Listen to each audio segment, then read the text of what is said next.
Hello, welcome to Prajim Technologies. I'm Venkat. This is part 53 of SQL Server.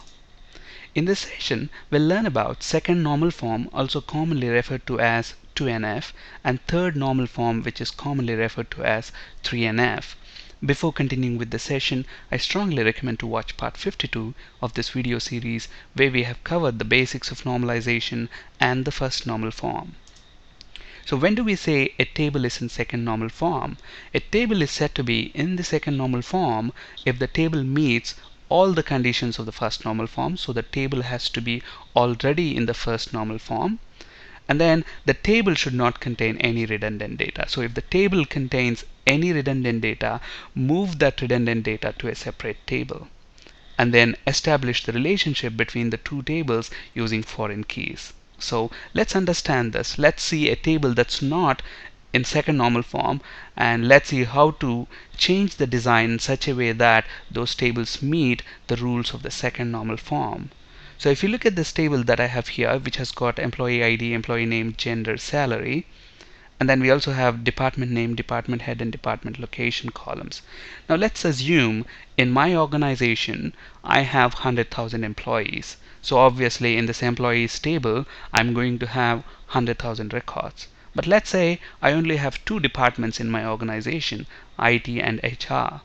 Okay, so if you look at the department, if you look at this table, you have employees data and departments table data joined together in a single table. So obviously, since we know that in my organization I only have two departments and then 100,000 employees, for all the 100,000 employees, this IT and HR, columns should also be repeated, in the sense, we know that there are only two departments, and the department head and department location does not change on a per employee basis. Even if I have 200,000 employees in my organization, IT department head is going to be John and its location is going to be London.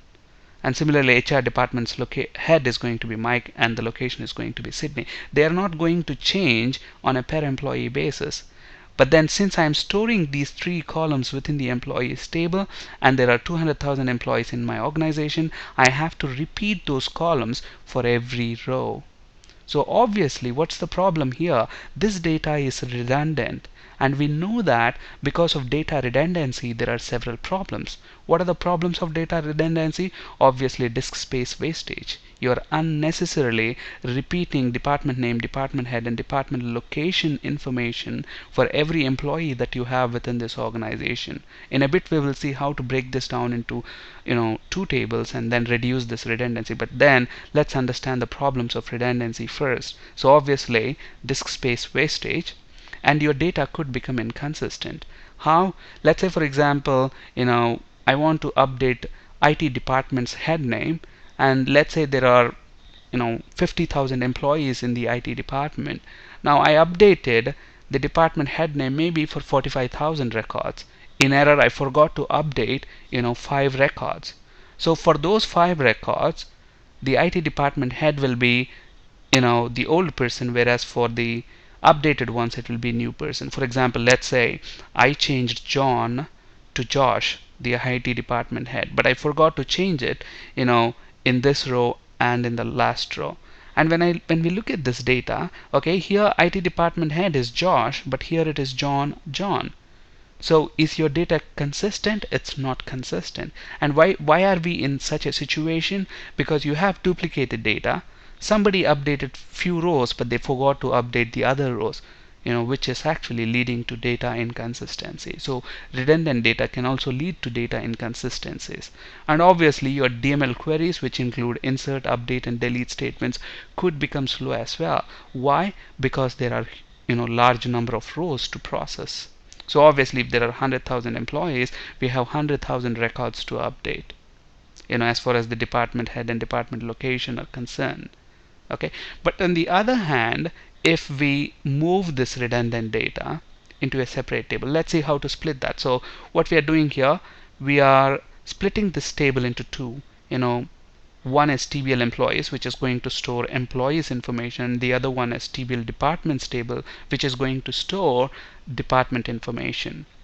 So here I have department name, department head, department location, and then to uniquely identify each row I have a primary key here. Now since I have only two departments within my organization in the TBL departments table, it's enough if I store these two rows. And then if you look at the employees table, the regular columns employee ID, name, gender, and salary are present. Employee ID, name, gender, and salary are present. And then we have this additional column called department ID, which is nothing but the foreign key. So we are using this column to establish the relationship between employees and departments table. So if you look at the rules, move redundant data to a separate table. So this department redundant data, we are moving it to a separate table. And then we are creating the relationship between these two tables using the foreign key. So we are satisfying the third rule of the second normal form. So this table design is now in second normal form. So obviously we don't have a disk space wastage there. Before this normalization, we were repeating 3 columns. Now we are just repeating 1 column, and we have to do this. We cannot completely eliminate data redundancy.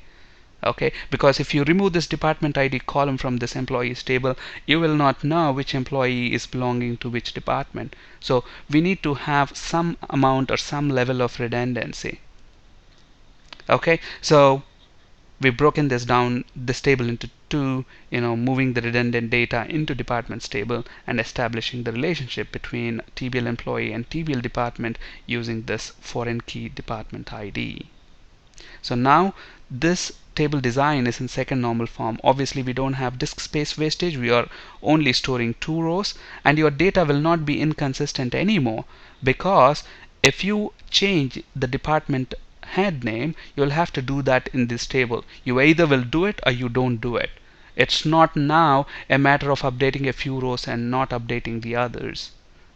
And then when you join this departments table with this employees table, obviously people who belong to the same department will have the same department head and same department location. And your DML queries can also be faster, because I just have 1 row to change if I have to update a specific department. But whereas in this case, if there are 50,000 employees belonging to IT department, then probably I have 50,000 rows to update. Okay, so our table is in second normal form now.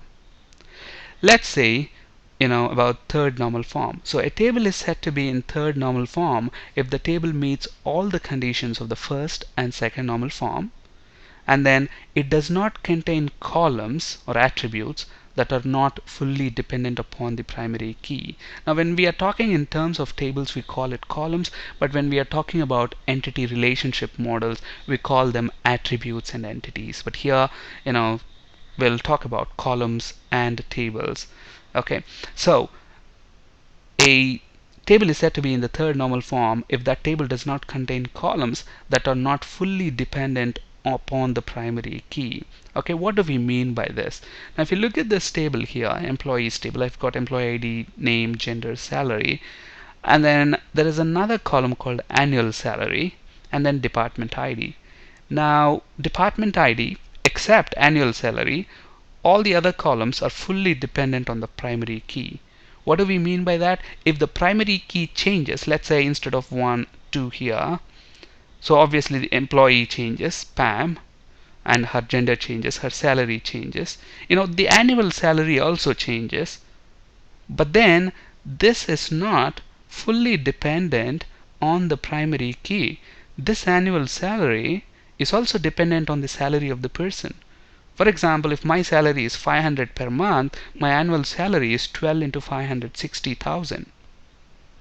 Okay, so this one is actually dependent on salary. Annual salary is dependent on salary. It's also dependent on the employee ID. But then it's not fully dependent on employee ID. It's also dependent on the salary.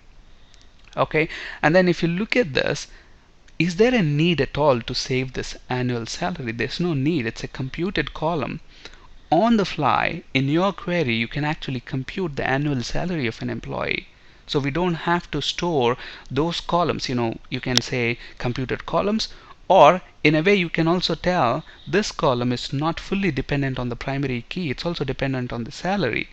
So if they're not fully dependent of the primary key, then you can either remove them or you can move to a separate table. Okay, moving to the separate table, we'll talk about that now in the second example. Okay, so if you look at the second example, so this table is not in a normal, third normal form. So what you can do to make this table in third normal form is remove that column completely from this table, because why? We can compute annual salary. Now if you look at this table, this again, which has got employee and department details. Okay, so every employee has got department name and department head. Now if you look at this, employee name, gender, salary, and department name, they are dependent on the primary key. Now if you take 1 as the employee ID, he is Sam, his gender is male, salary 4,500, and his department is IT. And department head, this also depends on employee ID. When the employee ID changes, okay, department head is Mike. Okay, so it's also dependent on employee ID, but then it's not fully dependent, because department head is also dependent on the department name. Okay, wherever you have IT, it's going to be John. Wherever you have HR, it's going to be Mike, the department head. So this department head, it's not fully dependent on employee ID. It's also dependent on department name. Okay, so what we can do is move this, columns that are not fully dependent on the primary key into its own table. So here we are breaking this employees table into two. So employees table here and departments table. So department name and department head, and we have given it a primary key, and then we are using that as a foreign key in this table.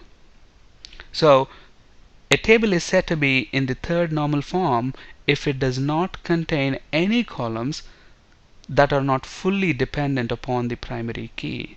So here annual salary, it's not fully dependent on the primary key, it's also dependent on the salary. Similarly, department head, it's not fully dependent on the primary key, it's also dependent on the department name.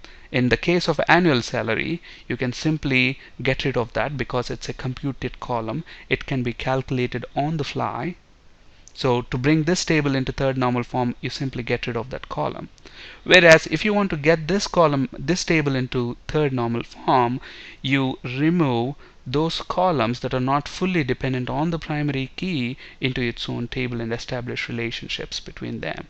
So basically, the rules for the third normal form are that they should satisfy the conditions of the first and second normal form, and it should not contain any columns that are not fully dependent upon the primary key. On this slide, you can find resources for ASP.NET, C#, and SQL Server interview questions. If you want to receive email alerts when I post new videos, please subscribe to my YouTube channel. That's it for today. Thank you for listening. Have a great day.